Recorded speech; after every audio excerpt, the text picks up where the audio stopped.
Hi. For anyone who's in a bed right now and can't get up, then get your book out and turn to, where are we? I think we're anywhere but here. It does sound like a good place to be right now. Day 2, it's page 87.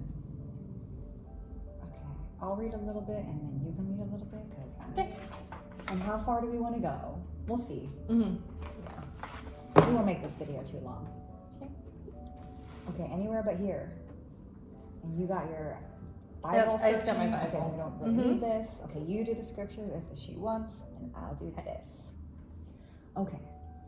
It says anywhere but here. Arise. Okay, 1 Kings chapter 17, verse 9. This one says, arise and go to Zarephath, which belongs to Sidon, and stay there. So the last couple of years for my extended family have been filled with one difficult circumstance after another. We have really walked through the fire. In fairly quick succession, a number of our close, beloved family members were taken from us by death. 8 of them, actually. Each one hard in its own tragic way. My own sweet mother became diagnosed with a rare form of cancer from which the doctors could offer few possible remedies. Within a matter of months, she was taken from our presence. That's hard. 8 months later, my adored mother-in-law unexpectedly and suddenly passed away. They're safe at home now with Jesus, but I miss them so much. 1 week after my mother's funeral, in a visit to my own doctors, medical tests confirmed that they suspected and had been telling me a nodule in my lung, which we'd been keeping our eye on for a while, had grown into an alarming size and would need to be taken out immediately. I'll turn the piano down in a second.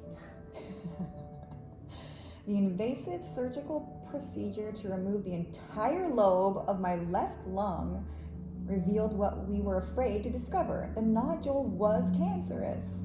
I didn't know that. Gratefully, the surgery was curative. They were able to get it all, but the recovery and rehabilitation were grueling. Wow. I don't know the details of your personal story, but I do know what all of us went through in the days following my surgery.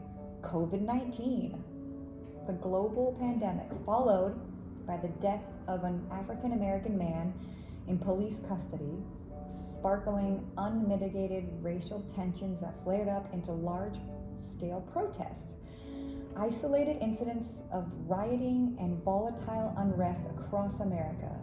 I'm just saying, whatever amount of life you've experienced, you've been through seasons marked by the fires of hardship and trial. I'm sure of it. Times when you wanted to be any place else, anywhere but here. Keep going. Let me turn my little piano down for a second. Okay. Or do you want to read? I can read. I'm here. I'm at the very bottom. Elijah felt somewhat the same way about Zarephath.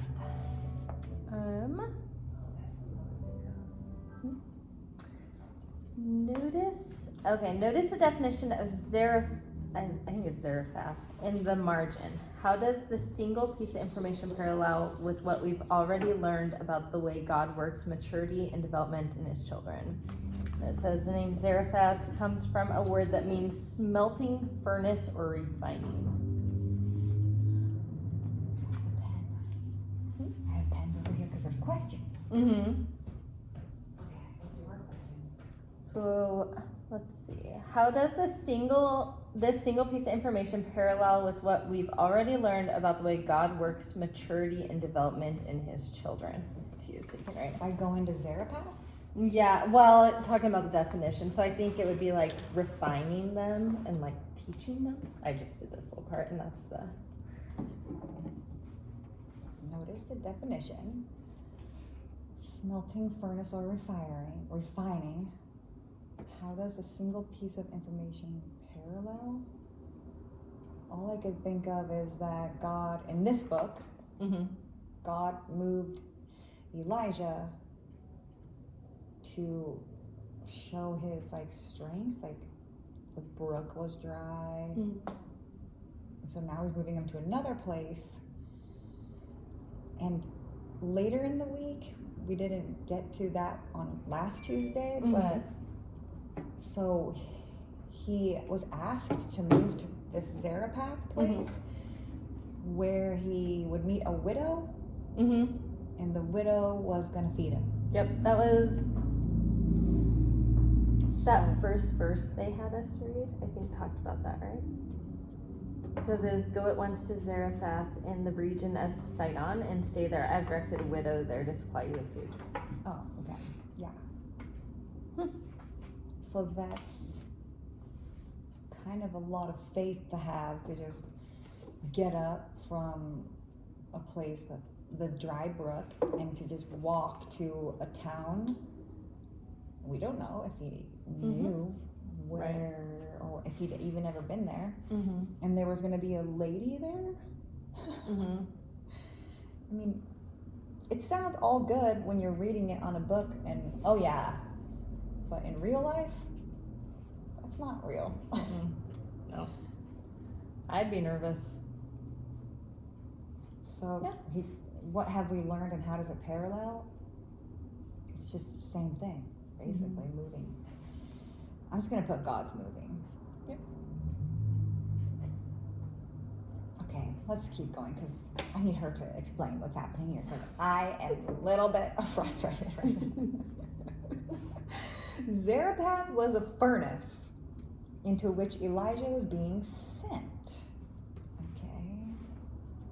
Select the kind of effect this element usually has on us. A few verses that might help you include Exodus 24. Should we look at these? Let's just look at them. Maybe that could be our workout. Exodus 24. 24:17. Exodus 24. 17 is, to the Israelites the glory of the Lord looked like a consuming fire on top of the mountain. Is that right? Yeah, it sounds good. Exodus That's 24:17. Can you read that again? I was like, am I on the wrong one? Okay. To the Israelites the glory of the Lord looked like a consuming fire on top of the mountain. Okay, that's weird. This is in the desert, obviously. Yeah. And they're just like looking on top of, let's see, what mountain? Anyways, who cares? It's a mountain. And it's a what kind of fire? It's just a consuming fire? Oh, Mount Sinai. Okay. I'm gonna write that down. So it, like the few verses before say, when Moses went up on the mountain, the cloud covered it, and the glory of the Lord settled on Mount Sinai. For 6 days, the cloud covered the mountain, and on the 7th day, the Lord called to Moses from within the cloud. To the Israelites, the glory of the Lord looked like a consuming fire on top of the mountain. I got this new dictionary. Let's just look up what the word consuming even means. Okay. Because I haven't looked any words up yet. Oh my gosh, how are you even supposed to look up things? I'm gonna go back here. Okay, alphabetical order. Consuming, where are you? Do you think it's here? I would think so. This is Webster's, wait, no. Yeah, Merriam-Webster. And it's the visual. C-O-F, C-O-L-C-O-M, C-O-M, C-O-N. Is it Consuming. I think it would be here. C-O-N. Oh, there's 2 N's. Consumer. Consumer. I have Should we just the look up definition on here too. Okay. What do you have? Completely filling one's mind and attention or absorbing. So I've been consumed with thoughts of a terrible lawsuit that I'm in. But I'm going to get it. I cast it every day away from me. But it feels like it's consuming. Yeah. Or like the cancer she was talking about. Consuming. This is just a consumer. Okay. Sorry, Miriam.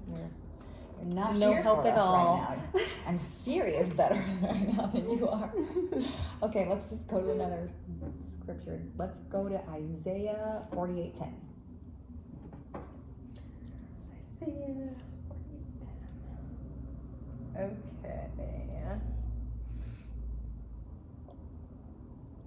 All right. See, I have refined you, though not as silver. I've tested you in the furnace of affliction. Okay, So refined was used again. cleansing is what this says. Okay, Zechariah, but it's Z-E-C-H, so it must be Zechariah. Mm-hmm. I always thought it was Z-A. Okay, Zechariah 13:9, something about clarifying. Okay, Zechariah 13:9. Is that what you said? Yes. Okay. 13:9 is, this third I will put into the fire. I will refine them like silver and test them like gold. They will call on my name and I will answer them. I will say, they are my people, and they will say, the Lord is our God. Ugh, I can't stand that. I don't want to do it. I hate it. I do not want to be refined. Ugh, I can't handle it. Okay, so one more terrifying verse. Let's go. It's like going into like a doctor, or it's like it's like going into a dressing room and putting a bathing suit on. Mm-hmm. And you're like, oh no, I'm not gonna do it. Very true. 1 Corinthians chapter 3. Okay. Verse 13. 13. Okay. Their work will be shown for what it is, because the day will bring it to light. It will be revealed with fire, and the fire will test the quality of each person's work. Ugh. I can't. This is like, just like, it's like looking in a mirror and seeing yourself and all the flaws, but then he comes in and does all that. Yeah. And I don't think it feels good to Probably be not. in a consuming fire. No. Unless you're Daniel. True. Meshach and Abednego in the furnace. Yeah. Okay. Let's I keep agree. trekking with Elijah on his journey. Okay. Turn to the map. Okay. Dora, I feel like. In the back of your book, and put an X over Zarephath. Draw a connecting link between this new destination and Mount Carmel. Carmel. How do you say it? Do you know how to say it? I don't know. I think it's Carmel. Carmel, but I'm not sure. Then meet me back here. Okay, Priscilla, let's go. Okay, put an X on Zarephath. If any of you guys out there in the future world have your book, here it is at the top. I'm just gonna show everyone that's watching. Okay, this is the ocean. Zarephath is up here, okay? I'm putting an X. Whoa, fingers aren't working right now. And then what are we supposed to do? Draw a line from where that was up Mount Carmel.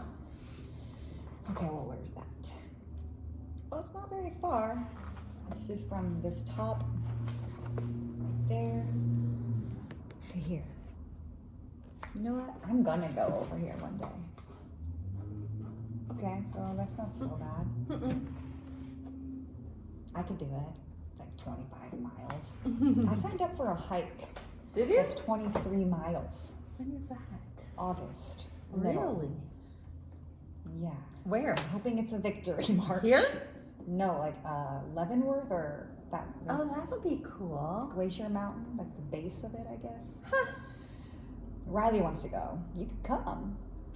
It's like rescue freedom hikers. Really? And I think they want me to fundraise, and I don't know how to do that. They said they're gonna teach us, so I'm in it for the learning. Interesting. Very cool. Yes. Okay, so now what she wants us to do is what? But wait, the scripture right here is Job 23. He knows the way I take. I'm gonna do this. This is what I do with my bed. He knows the way I take when he has tried me. I shall come forth as gold. Okay, I'm down for that. Mm-hmm. Okay, let's keep going. Elijah would have felt the same way about his anywhere but here location that we often feel about ours. Uncomfortable. The sanctifying work of fire always is. But that's what Zarephath was for Elijah. An introduction to a further season of refining. This location was an unlikely, unusual, and perhaps even distasteful destination for Yahweh to send Elijah. Maybe we'll just read this last place. Mm-hmm. Yeah. This looks like... Okay. Several reasons. The first, more general reason is that it was a small village located outside of Israel. Did you notice that on the map? In a population center known for being steeped in pagan idolatry. I know a company that's very pagan. Yeah. In other words, the town of Zarephath was a Gentile city, a city governed by Ethbaal, which I think it's like a money god, the king of the Sidonians. Actually, I don't know. No doubt you can detect simply in the sound of the king's name an audible connection to one of the most well-known of all pseudo-gods in ancient Near Eastern culture. The primary citizens of Zarephath were Baal worshippers, through and through. I think it's money. So, whose reverence for their fake deity inflamed them into flagrant, unrestrained acts of religious, or should I say irreligious, fervor. Should we keep going or no? We'll just read this last one. Mm-hmm. But that's not the only dark stain that would have made Elijah or any devoted worshiper of Yahweh recoil at the directive to go to this town. The second, more specific reason is this. Ethbaal had a daughter named Jezebel, and this region of Sidon was her home.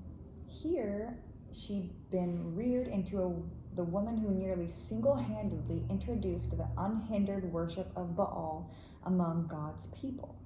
Once she became the wife of Israel's king Ahab, who was in the beginning, she used her evil, bull-headed influence to foist Baal worship on the entire nation. She personally supported more than 400 pagan priests from her own private means and would later hunt down Elijah with designs to kill him for daring to champion the cause of a monotheistic worship to the one true God, the worship of Yahweh. And yes, that's where God was sending him, to the place where Elijah's chief enemy had been raised. Ugh, I just got the chills. Yeah. Because that's what I feel right now. Yeah. I feel like I'm in a place where there's a literal huge enemy. Right. And I'm asked to say my truth. Yeah. In front of this evil enemy. Right. And Yep. I'm getting lots of scare tactics to not. Right. Yeah.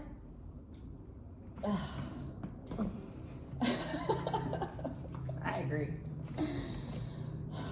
Should we ask anybody inside the camera, inside the future, if they have any prayer requests? Sure, you do that.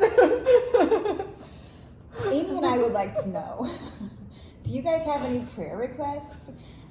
And I'm pretty sure we can say, leave them in the comments below if you do. There you go. And are you going to commit to praying for anyone who has a prayer request? Mm-hmm. You heard her. Are you? She said, I will. Yeah, I will send you like a heart back. So if you have a comment, put like a red heart, and that would let us know. Mm-hmm.